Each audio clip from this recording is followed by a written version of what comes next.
Welcome to the Glades Garden Park. My name is Maria Fish. I'm here with the City of Surrey, and we wanted to bring the garden to you on this Mother's Day. So, to give you a little bit of the history on the garden was started by Murray Stevens in the 1950s. In 2004, Jim and Elfriede de Wolf donated the park to the city. To give you an idea, the historic garden is 5 acres. In the last 10 years, we've added the Glades North, which was an additional 5 acres, and the Glades South, which is another 5 acres. And the original garden starts about here, and we're just about to take a walk into the garden. As you can see, one of the main features for the garden was the pond that was dug out by hand by Murray Stevens, as well as bringing all of the rhododendrons to the garden. The idea for a rhododendron garden for Murray Stevens came from his childhood in Scotland.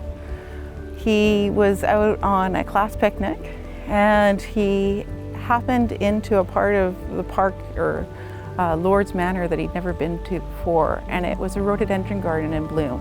And as such, he wanted to create a special spot for himself. So when he moved here, he started his work in creating this garden, which he carried on throughout his life until the 70s when he passed away. And his wife, Lydia, she carried on his work, and they had regular openings, and one of their regular openings was for Mother's Day. So rhododendrons, they are fabulous in the springtime, producing that beautiful bloom that you get.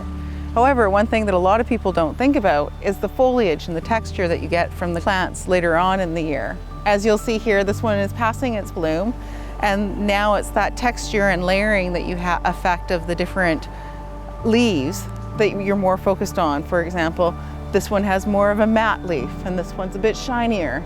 And then over here we have one where the leaves are actually a little bit rounder. And it provides visual interest throughout the year, which is actually quite astounding here in the garden.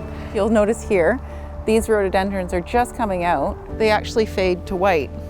As we talked about, the foliage here, you can see there's a bit of a fuzzy backing to it, and it's got a white color. That just speaks to another way you can look at using rhododendrons in your garden and the variety they can provide for you. If you come down over here, you'll see the tomentosa on this one is quite pronounced, and it actually has an orange coloring to it, which gives it a bit of a brown hue if you look from a distance. Now, as you'll notice, you looking at this one here, you'll see that it has pink blooms, and the one just in behind has a white bloom. The foliage looks quite similar. However, you'll notice how different the flowers are, and that speaks to how important it is to identify the plants by the flowers, because they can look very different. So our bamboo grove, which is quite unusual here in the Lower Mainland, was actually a vision from Jim and Elfriede directly. So part of the agreement in us taking over the garden was that we develop a bamboo grove here in the garden. And it was Jim and Elfriede's vision from their travels of all the gardens through Europe that brought this to us. It's been a challenge in terms of keeping the bamboo alive, being that these aren't plants that grow normally in this area, in this moist climate. We oftentimes have to take special care in the wintertime.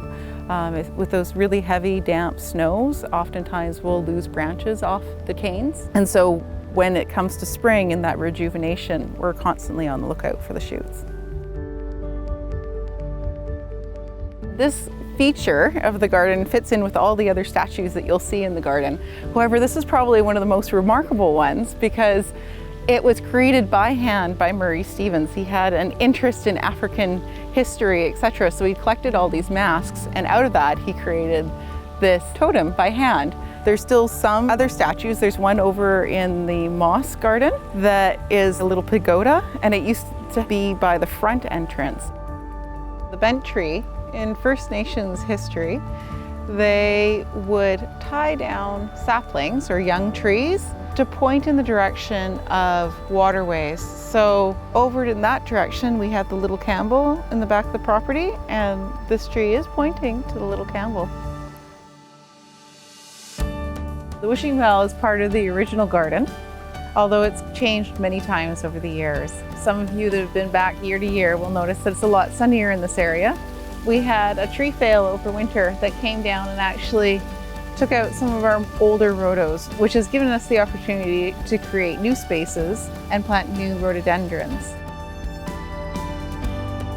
As well as being spectacular at this time of the year, this is one of the best spots to see the seasons change in the garden.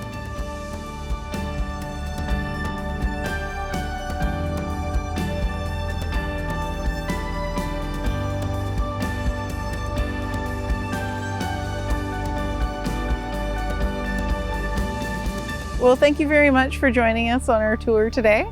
It's a wonderful legacy that we have presently, and we're looking towards the future of expanding the park.